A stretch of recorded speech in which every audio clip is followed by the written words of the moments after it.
मित्रों, भक्त की शक्ति है अपार।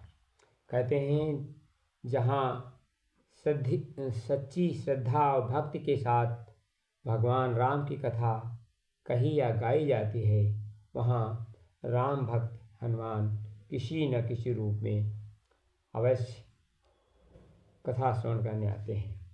एक महाराज जी भगवान की नित्य कथा कहते थे और कथा प्रारंभ करते थे, तो एक सज्जन व्यक्ति प्रतिदिन कथा सुनने आया करते थे और भक्ति भाव से कथा सुनते थे।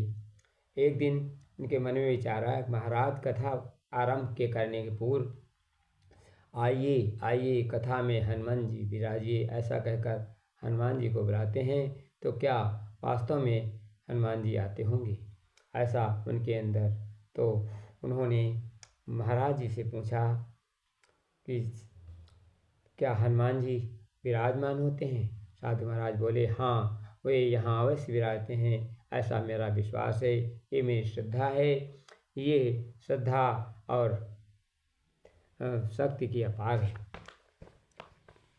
उन्होंने कहा भगवान चराचर व्याप्त होने का सब में रहित हैं, विरक्त हैं। और फिर उन सज्जन का संदेह दूर करने के लिए साधु महाराज ने कहा, मेरी श्रद्धा कहती है, मेरी भक्ति कहती है, प्रेम से पुकारने में भगवान अवश्य पधारते हैं। क्योंकि हनुमान जी प्रभु चरित्र सुनिबे को रसिया, राम लखन सीता मन बसिया, राम रसायन तुमरे पासा, सदा रहो रघुपति के दासा। उन महाशय ने कहा, महाराज मैं आपकी बातों पर विश्वास करता हूँ, रामायण और हनुमान चालीसा में कई सब बातें सत्य हैं, ऐसा मैं मानता हूँ। परंतु महाराज हम एक ऐसे विश्वास के हनुमान जी यहाँ अवश्य कथा सुनने आते हैं, इसका कोई ठोस प्रमाण दीजिए।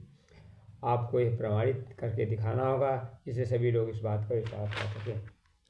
साधु महाराज ने उन महाशय को बहुत समझाया, आस्था और श्रद्धा भक्ति को किसी प्रमाण की आवश्यकता नहीं होती। साधु महाराज से उन्होंने शर्त लगा दी कि अगर आपका कथन सत्य है तो इसको प्रमाणित कीजिए, मैं आपका शिष्य हो जाऊंगा। महाराज ने कहा अगर ये कथन असत्य हो तो मैं कथा कहना छोड़ दूंगा। उन महाशय को जिद देखते हुए अंत में साधु महाराज ने कहा, हनुमान कथा में आते हैं या नहीं इसका प्रमाण मैं कल आपको दूंगा। कल कथा प्रारंभ होने के पूर्व आप एक प्रयोग करके हनुमान जी को जिस स्थान विराजते हैं कहता हूँ आप अपने घर ले जाना और कल अपने साथ ले आना।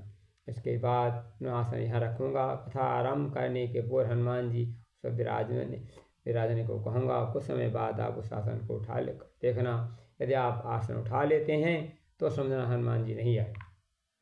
वह व्यक्ति इस कसौटी के लिए तैयार हो गया। महाराज ने कहा हम दोनों में से जो पराजित होगा उसका निर्णय कर लें। तो सत्य की श्रद्धा की आस्था की उस व्यक्ति ने कहा, महाराज मैं उस आसन को नहीं उठा पाया तो मैं मान लूँगा हनुमान जी विराजमान हैं तो आपके दीक्षा लेकर शिष्य बन जाऊँगा।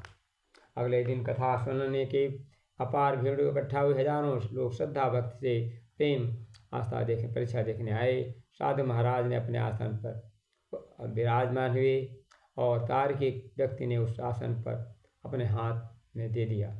वह आसन उसी स्थान पर रखा गया जहाँ कथा आरंभ हुई।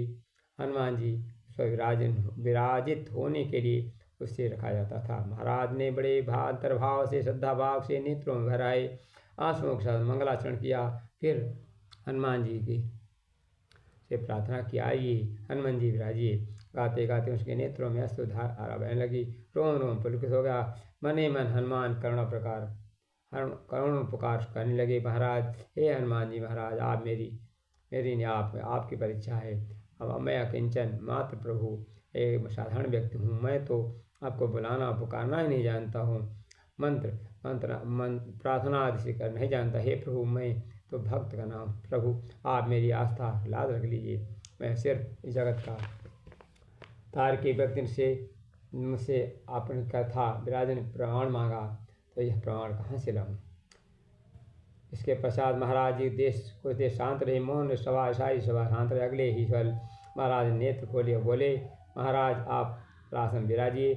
उस व्यक्ति को आसन उठाने के लिए हाथ बढ़ाया। आश्चर्य की बात वह व्यक्ति आसन को उठाना तो दूर उसे स्पर्श नहीं कर पाया। ये 3 बार हाथ उठाया, तीनों बार आसन स्पर्श नहीं कर पाया। महाराज जी की ये कथा प्रशंसा वैसे लोग यह देख कर दंग रह गए।